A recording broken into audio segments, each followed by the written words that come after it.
চীন রাশিয়ার বিরোধিতায় মিয়ানমারের বিরুদ্ধে নিন্দা প্রস্তাব গৃহীত না হলেও সর্বসম্মতিক্রমে প্রেসিডেন্সিয়াল স্টেটমেন্ট অনুমোদন দিয়েছে নিরাপত্তা পরিষদ। বিবৃতিতে অবিলম্বে সহিংসতা বন্ধের আহ্বান জানানো হয়, মানবাধিকার রক্ষায় তাগিদ দেয়া হয় সু চি সরকারকে।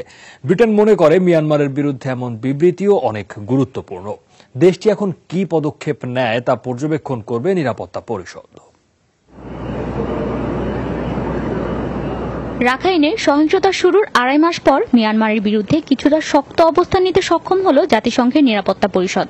সোমবার নিরাপত্তা পরিষদে যুক্তরাজ্য ও ফ্রান্সের উদ্যোগে নিন্দা প্রস্তাবের পরিকল্পনা করা হলেও চীন ও রাশিয়ার বিরোধিতায় অবশেষে তা বিবৃতি হিসেবে উত্থাপন করা হয়।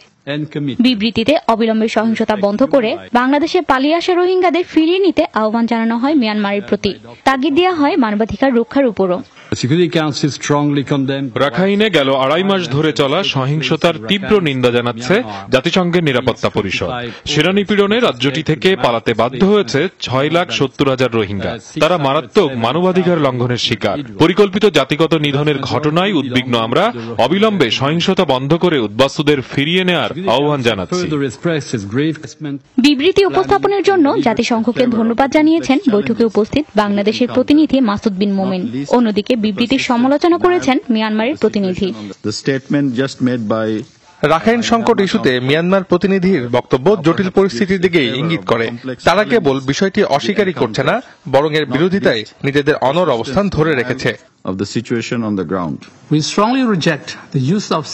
এমন বিবৃতি আমরা প্রত্যাখ্যান করছি। মিথ্যা তথ্য উপাত্তের ভিত্তিতে মিয়ানমারকে বিচ্ছিন্ন করার চেষ্টা চলছে। এই বিবৃতিতে সংকটের সমাধান হবে না, বরং দেশে বিদেশে উত্তেজনা আরো বাড়বে। যে কোনো প্রস্তাব নিরাপত্তা পরিষদের সদস্য দেশগুলো মানতে বাধ্য থাকলেও বিবৃতির সে শক্তি নেই। তবে সর্বসম্মতিক্রমে বিবৃতি উত্থাপনকে ইতিবাচক হিসেবে দেখছে যুক্তরাজ্য ও ফ্রান্স। এক দশকের মধ্যে মিয়ানমারের বিরুদ্ধে এমন পদক্ষেপ আসেনি, এটাই গুরুত্বপূর্ণ বিষয়।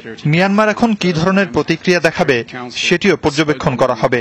30 দিনের মধ্যে এ বিষয়ে মহাসচিবের কাছে প্রতিবেদন পাঠানো হবে।